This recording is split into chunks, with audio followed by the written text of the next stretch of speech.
ಹೈಟಿಂದ ಮಂಚ ಇಳಿಸಂದ್ರೆ ನನಗಿನ ಹೈಟ್ ಆಗಿರೋ ಮಂಚ ಇಳಿಸಿದ್ರಲ್ಲೋ.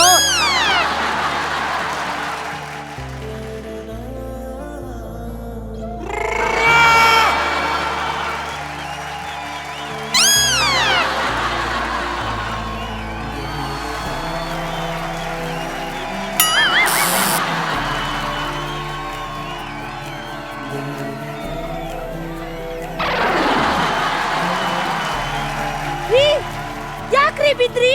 ಇಲ್ಲಿ ಬಿದ್ರೆ ತಾನೇ ಅಲ್ಲೇ ತಿಳಕ್ಕಾಗೋದು.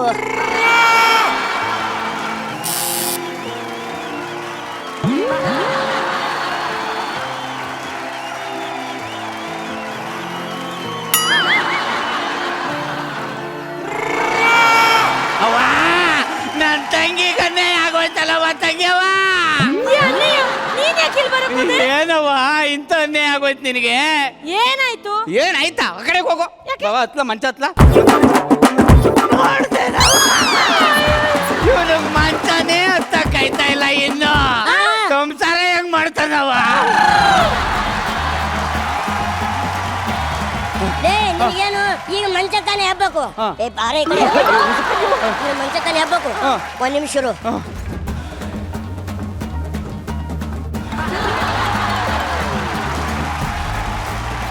ಅಣ್ಣ ಹಾಕ್ಬಿಟ್ನಲ್ಲ. ಕರೆಕ್ಟ್ ನಾವು ಹತ್ಬಿಟ್ಟು ಹಿಡ್ಕೋ ಬಾವ. ರೀ ಒಂಚೂರು ಕಾಮನ್ ಸೆನ್ಸ್ ಇಲ್ವಾ? ಬಾಗ್ಲಾಕದ್ಮೇಲೆ ಚಿಲ್ಕ ಹಾಕ್ಬೇಕು. ಹೋಗ ಹಾಕಿ. ಹಾಕ್ತೀನಿ ಕಾಯ್ಗೊಳಿಸು. ಇವತ್ತು ಚಿಲ್ಕ ಹಾಕಿ ಫುಲ್ ಮನರಂಜನೆ.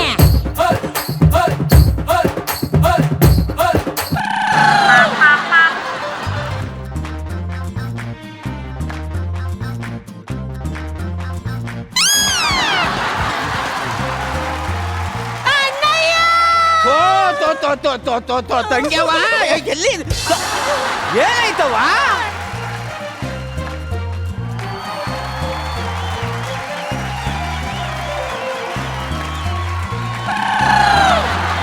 ಇವತ್ತು ನಾನು ಇಲ್ಲಿ ಬಂದು ಮಾತಾಡಕ್ಕೆ ಒಂದು ಕಾರಣ ಇದೆ. ಸಹಜವಾಗಿ ಪ್ರೋಗ್ರಾಮ್ಗಳು ಅಂತ ಅಂದ್ರೆ ಆಂಕರಿಂಗ್ ಮಾಡ್ತಾರೆ, ಬರ್ತಾರೆ ಆಂಕರು, ಎಂಟ್ರಿ ತಗೋತಾರೆ, ಅವ್ರಿಗೆ ಲೀಡ್ ಕೊಡ್ತಾರೆ, ಇವ್ರಿಗೆ ಲೀಡ್ ಕೊಡ್ತಾರೆ, ಮಾತಾಡ್ತಾರೆ, ಸ್ಕೋರ್ಸ್ ಕೇಳ್ತಾರೆ, ಕಮೆಂಟ್ಸ್ ಕೇಳ್ತಾರೆ, ಹೋಗ್ತಾರೆ. ಆದ್ರೆ ಆಂಕರಿಂಗ್ ಮೀರಿ ನನ್ನ ಒಳಗಡೆನೂ ಒಂದು ಪ್ರತಿಭೆ ಇದೆ. ಆ ಪ್ರತಿಭೆ ತೋರ್ಸೋದಕ್ಕೆ ಒಂದು ವೇದಿಕೆ ಸಿಕ್ಕಿದೆ ಅಂದಾಗ ಅದಕ್ಕೆ ಅಷ್ಟೇ ಶ್ರದ್ಧೆಯಿಂದ ಪ್ರಾಕ್ಟೀಸ್ ಮಾಡಿ ಕೆಲಸ ಮಾಡಿ ಇವತ್ತು ಆಕ್ಟ್ ಮಾಡಂತ ನಮ್ಮ ಕಾಮಿಡಿ ಕಿಲಾಡಿಗಳು ಆಂಕರ್ ಚೈತ್ರ ವಾಸುದೇವನ್ ಅವ್ರಿಗೊಂದು ಚಪ್ಪಾಳೆ ಬರಬೇಕು.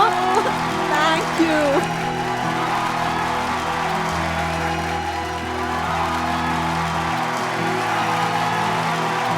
ಚೈತ್ರ, ನಿಮ್ಮ ಬದುಕಿನ ಪರಿಚಯ ನಮಗೆ ನೀವು ಮಾಡಿಕೊಡಿ. ಈ ಥರದ ಒಂದು ಮೂಮೆಂಟ್ ಆಗುತ್ತೆ ಅಂತ ನಿಜವಾಗ್ಲೂ ಇಟ್ಸ್ ಲೈಕ್ ಅ ಡ್ರೀಮ್ ನನಗೆ. ಸೊ ನಾನು 10 ವರ್ಷಗಳಿಂದ ಆ್ಯಂಕರಿಂಗ್ ಮಾಡ್ತೀನಿ ಸರ್. ಸ್ಟಾರ್ಟ್ ಮಾಡಿದ್ದು ನಾನು ಒಂದು VJ ಆಗಿ, ಅದ್ರ ಜೊತೆಗೆ ನಂದು ಇವೆಂಟ್ ಬಿಸ್ನೆಸ್ ಇದೆ. ತುಂಬ ಜನ ನಮ್ಮ ಇಂಡಸ್ಟ್ರಿಯ ಹೀರೋಯಿನ್ಗಳ ಮದುವೆಗಳನ್ನ ಮಾಡಿದ್ದೀನಿ, ಸೆಟ್ ಹಾಕಿದ್ದೀನಿ, ನಮ್ಮ ಜೀ ಕುಟುಂಬ ಅವಾರ್ಡ್ ಸೆಟ್ಗಳನ್ನ ಹಾಕಿದ್ದೀನಿ. ಅಂಥ ಟೈಮಲ್ಲಿ ಅನುಶ್ರೀ ಮ್ಯಾಮ್ ಆಗಿರ್ಬೋದು, Akul sir, Anand sir, Shweta ma'am, ಕುರಿ ಸರ್ ಎಲ್ಲರೂ ಆ್ಯಂಕರಿಂಗ್ ಮಾಡೋದು ನೋಡ್ತಾ ಇದ್ದೆ. ಇವಾಗಲ್ಲ, ಲೈಕ್ ತುಂಬ ವರ್ಷಗಳಿಂದ ನಾನು ಕೂಡ ಇವ್ರ ಥರ ಆಗಬೇಕು, ನಾನು ಆ್ಯಂಕರಿಂಗ್ ಮಾಡಬೇಕು ಅಂತ. So it is like a dream come true. Journey ಮಾತ್ರ ನನಗೆ ಸಪೋರ್ಟ್ ಮಾಡಿದ ಪ್ರತಿಯೊಬ್ಬರಿಗೂ ಥ್ಯಾಂಕ್ ಯು ಹೇಳೋದಕ್ಕೆ ಇಷ್ಟಪಡ್ತೀನಿ. ಲೈಫಲ್ಲಿ ಎಲ್ಲನೂ ಒಂದೇ ಥರ ಇರೋದಿಲ್ಲ. ಒಂದು ಬ್ಲ್ಯಾಕ್ ಮಾರ್ಕ್ ಇರಲಿಲ್ಲ, but there was one incident ತುಂಬಾ ನನ್ನ ಒಂದು ಡಾರ್ಕ್ ಸೈಡ್ಗೆ ತಳ್ಳಿಬಿಡ್ತು. ಅಂದರೆ ನೀವು ಹೇಳ್ತೀರಾ ಅಂದರೆ ನಾವು ಕೇಳ್ಬೋದಾ ಏನು ಅಂತ? ಅಂದರೆ ಲೈಕ್ ನಂದು ಇಂಜಿನಿಯರಿಂಗ್ ಮುಗಿದ ತಕ್ಷಣ ಆ್ಯಸ್ ಯೂಶ್ವಲ್ ಅಪ್ಪ ಅಮ್ಮ ನೀನು ಬಿಸ್ನೆಸ್ ಮಾಡ್ತಿದ್ಯಾ, ಟಿ ವಿಲೆಲ್ಲ ಬರ್ತಿದ್ಯಾ, ನಿನಗೆ ಯಾರನ್ನ ನಿನ್ನ ಜೊತೆಗೆ ಇರಬೇಕು, ನೀನು ಮದುವೆ ಆಗಿಬಿಡು ಅಂತ ದೇ ಗಾಟ್ ಮಿ ಮ್ಯಾರಿಡ್. ಆಮೇಲೆ ನಾನು ಅಂದ್ಕೊಂಡಿದ್ದೆ ಒಂದು, ಅದಾಗಿದ್ದೆ ಇನ್ನೊಂದು. ಅದ್ರ ಬಗ್ಗೆ ಮಾತಾಡೋದು ಬೇಡ, ಯಾಕಂದರೆ ಅವ್ರು ಮಾಡಿದ್ದು ಅವ್ರಿಗೆ ವಾಪಸ್ ಬರುತ್ತೆ. ಓಕೆ, ಇಷ್ಟು ವರ್ಷ ನಾನು ವೆಯ್ಟ್ ಮಾಡಿ ಎಲ್ಲ ಸರಿ ಹೋಗುತ್ತೆ ಅಂದರೆ ಅಂದ್ಕೊಂಡೆ, but it didn't happen. Separate ಆದೆ, ಫುಲ್ ಅಪ್ಸೆಟ್ ಆಗಿದ್ವಿ. ಬಟ್ ದೆನ್ ನಾನು ಅಂದ್ಕೊಂಡೆ ಎಲ್ಲೋ ಒಂದು ಕಡೆ ಹೋಪ್ ಸಿಗುತ್ತೆ, ಎಲ್ಲೋ ಒಂದು ಕಡೆ ನನಗೆ ಇದೆಲ್ಲ ಮರೆಯೋ ಥರ ಮತ್ತೆ ಕಮ್ ಬ್ಯಾಕ್ ಮಾಡೋ ಥರ. ಯಾಕಂದರೆ ನಾನು ಒಳ್ಳೆ ಹೆಸರು ಮಾಡಿದ್ದೆ, ಅದು ಹಾಳಾಗೋಯ್ತಲ್ಲ, ನಾನು ಏನು ಮಾಡಿದೆ ಹಾಳಾಗೋಯ್ತಲ್ಲ ಅಂತ ವರಿನಲ್ಲಿದ್ದೆ. ಬಟ್ ಆ ಹೋಪ್ ಜೀ ಕನ್ನಡ, ಬಿಕಾಸ್ ನನಗೆ ಎಷ್ಟು ಬ್ಯಾಕ್ ಸ್ಟೇಜ್ ವರ್ಕ್ ಕೊಟ್ಟಿದ್ದಾರೆ, ರೆಡ್ ಕಾರ್ಪೆಟ್ಸ್ ಕೊಟ್ಟಿದ್ದಾರೆ, ಚಿಕ್ಕ ಚಿಕ್ಕ ಆಂಕರಿಂಗ್ ಎಲ್ಲ ಮಾಡ್ಕೊಂಡು ಬಂದಿದ್ದೀನಿ, ಸೆಟ್ ಹಾಕಿದ್ದೀನಿ. ಬಟ್ ಇಲ್ಲಿ ಬಂದು ನಿಂತ್ಕೊಳ್ಳೋದು ನನ್ನ ಡ್ರೀಮ್ ಆಗಿತ್ತು. Thank you Zee, thank you each. ಅವ್ರು ಹೇಳಿದ್ರು ನನ್ನ ಬದುಕಲ್ಲಿ ಝೀ ಕನ್ನಡ ವಾಹಿನಿನೇ ಒಂದು ಹೊಸ ಭರವಸೆ ಕೊಟ್ಟಿದೆ. ಒಂದು ವಿಷಯ ಹೇಳ್ತೀನಿ, ಈ ಕುಟುಂಬದವಳಾಗಿ ಯಾರೆಲ್ಲ ಈ ಕುಟುಂಬಕ್ಕೆ ಬಂದಿದಾರೋ ಅವರೆಲ್ಲರೂ ಲೈಫಲ್ಲಿ ತುಂಬಾ ಸಂತೋಷವಾಗಿದ್ದಾರೆ. ಜಗ್ಗೇಶ್ ಸರ್ ನಮ್ಮ ಮುಂದೆ ನಿಂತು ಕಷ್ಟಗಳನ್ನ ನುಂಗ್ಕೊಂಡು ಸುಖದಲ್ಲಿ ನಗುವಿನಲ್ಲಿ ನಮ್ಮ ಜೊತೆ ಇರುವಂತ ಈ ಹುಡುಗಿ ಬಗ್ಗೆ ನಿಮ್ಮ ಮಾತು ಪ್ಲೀಸ್. ತಂದೆ ಮತ್ತೆ ತಾಯಿ ಅಂತ ಇದಾರಲ್ಲ, ದೇವ್ರು ಕೊಟ್ಟ ವರ. ಈ ಪ್ರಪಂಚ ಅನ್ನೋದಿದೆಯಲ್ಲ, ಅದು ನಮಗೆ ದೇವ್ರು ಕೊಟ್ಟಂತ ವರ. ಸೊ ಹಾಗಾಗಿ ಪ್ರತಿಯೊಬ್ಬರು ಮನುಷ್ಯರು ಏನ್ ತಿಳ್ಕೋಬೇಕು ಅಂತ ಅಂದ್ರೆ, ನನ್ನ ಜೊತೆ ಯಾರೋ ಒಬ್ಬರು ಇದ್ದಾರೆ, ಅದು ನನ್ನ ಇಷ್ಟದ ದೇವರು. ಈ ವಿಶ್ವದಲ್ಲಿ ಯಾರು ನನ್ನ ಕೈ ಬಿಟ್ರು ಆ ದೇವರು ನನ್ನ ಕೈ ಬಿಡಲ್ಲ ಅನ್ನೋ ಒಂದು ಬಹಳ ದೊಡ್ಡ ವಿಶ್ವಾಸ ಮನಸ್ಸಿನಲ್ಲಿ ಇಟ್ಕೊಂಡಿರ್ಬೇಕು. ಒಂದು ಹೆಂಡತಿ ಸತ್ತೋಗಿದ ತಕ್ಷಣ ಯಾರು ಸನ್ಯಾಸಿಯಾಗಿ ಯಾರು ಇದ್ದಾರ ಈ ಪ್ರಪಂಚದಲ್ಲಿ? ಇನ್ನೊಂದು ಆಯ್ಕೆ ಮಾಡ್ಕೊಂತಾರೆ ತಾನೇ. ಹಂಗೆ ಒಂದು ಹೆಣ್ಣು ಇರಬೇಕು ಅಂತ ನಾನು ಹಂಬಲಿಸ್ತೀನಿ. ಸೂಪರ್. ನಿಮಗೆ ಸರಿ ಬಂದಿಲ್ಲ ಅಂದ್ರೆ ಉಗಿದು ಬಿಟ್ಟಾಕಿ ಎರಡನೇ ಆಯ್ಕೆ ಮಾಡ್ಕೊಳ್ಳಿ, ತಪ್ಪೇನಿಲ್ಲ. ಯಾವ ಸಮಾಜವೂ ಬಂದು ನಿಮಗೆ ಚಪ್ಪಾಳೆ ಹೊಡೆಯೋದಿಲ್ಲ. ಅವರು ಹೊಗಳಿದ್ದು ಅಣಕ ಮಾಡಿದ್ದು ನಿಮಗಲ್ಲ, ನಿಮ್ಮದು ನಿಮಗೆ. ನಗತ ನೀ ಹೇಳಬೇಕು, ಹೋಗಿದ್ದು ಹೋಗ್ಲಪ್ಪ, ಮುಂದೆ ಬರೋದಿದೆ ಊರಪ್ಪ ನೋಡಿ ಅಂತ ಹೇಳ್ಬೇಕು. God bless you. God bless you. Super Jaggesh sir. ಎಲ್ಲ ಹೆಣ್ಮಕ್ಳು ಪರವಾಗಿ ನಿಮ್ಗೊಂದು hats off Jaggesh sir, hats of.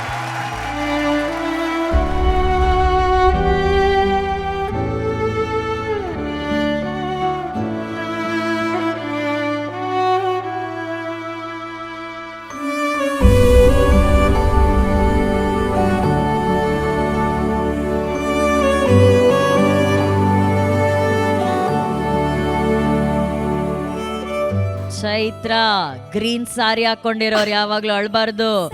Let's hear it for Chaitra Vasudevan. Chaitra ಬನ್ನಿ. ಈಗ ನೋ ಕ್ರೈಂಗ್, ಈಗ ಸ್ಕಿಟ್ ಬಗ್ಗೆ ಹೇಳಿ. ನಾನು ಈ ಸ್ಕಿಟ್ ಬಗ್ಗೆ ತುಂಬಾ ಖುಷಿ ಆಗಿದ್ದು ನನಗೇನು ಅಂದ್ರೆ, ಅವನದು ಮೂರ್ತಿ ಚಿಕ್ಕದು, ಕೀರ್ತಿ ದೊಡ್ಡದು. ಅವನೆಂಥ ಟ್ಯಾಲೆಂಟೆಡ್ ಫೆಲೋ ಅಂದ್ರೆ, ಅವನು ಹೇಳಕ್ ಅಸಾಧ್ಯವಾದ ಟ್ಯಾಲೆಂಟೆಡ್ ಫೆಲೋ ಅವನು. ನಂಗೆ ತುಂಬಾ ಇಷ್ಟ ಆದೆ ನೀನು. ಇವನು ಜಗ್ಗಪ್ಪ ಇಲ್ಲ, ಅವನಿಗೇನು ಹೇಳದೇ ಬೇಕಾಗಿಲ್ಲ ನಾವು, ಯಾಕಂದ್ರೆ ಎಲ್ಲ ಸ್ಟೇಜಲ್ಲೂ ಹೇಳೋಕ್ಕಾಗೋದಿಲ್ಲ. ಪ್ರೂಡ್ ಮಧ್ಯೆ ಅವನು ಬಂದು ಚೆನ್ನಾಗಿ ಸಾಥ್ ಕೊಟ್ಟ. ಚನ್ನರಾಯಪಟ್ಟಣದ ಕಡೆ ಎಲ್ಲ ಲೇಡೀಸ್ ಎಲ್ಲ ತುಂಬ ಕೇಳಿದ್ರು. ಹೇಳಿದೆ ಯಾರಮ್ಮ ನೀವು ಅಂತ. ಯಾವಾಗ ಬೇಜಾರಾದರೆ ಉಂಡು ತಿಂದು ನಮ್ಮ ಮನೇಲಿ 10 ನಿಮಿಷ ಮನಗಿದ್ದೋಯ್ತಾರೆ ಸರ್ ಅಂತ ಅವ್ರ ಬಗ್ಗೆ ಹೇಳಿದ್ರು. ಅಷ್ಟು ಗೌರವ ಇದೆ ಅವ್ರ ಬಗ್ಗೆ. ಅವ್ರಿಗೆ ಒಂದು ಒಳ್ಳೆ ಆ್ಯಕ್ಟ್ಗಳನ್ನ ಕೊಡಿ. ನಾನು ಇದೆಲ್ಲ ಹೇಳ್ತಾ ಇರೋದು ಯಾಕೆ ಅಂದರೆ, ಇಲ್ಲಿರೋರು ನಗಕ್ಕಲ್ಲ, ಅವಳು ನಗಲಿ ಅಂತ ಹೇಳಿ. ನಗ್ತಾ ಇರೋ. ಹಾಂ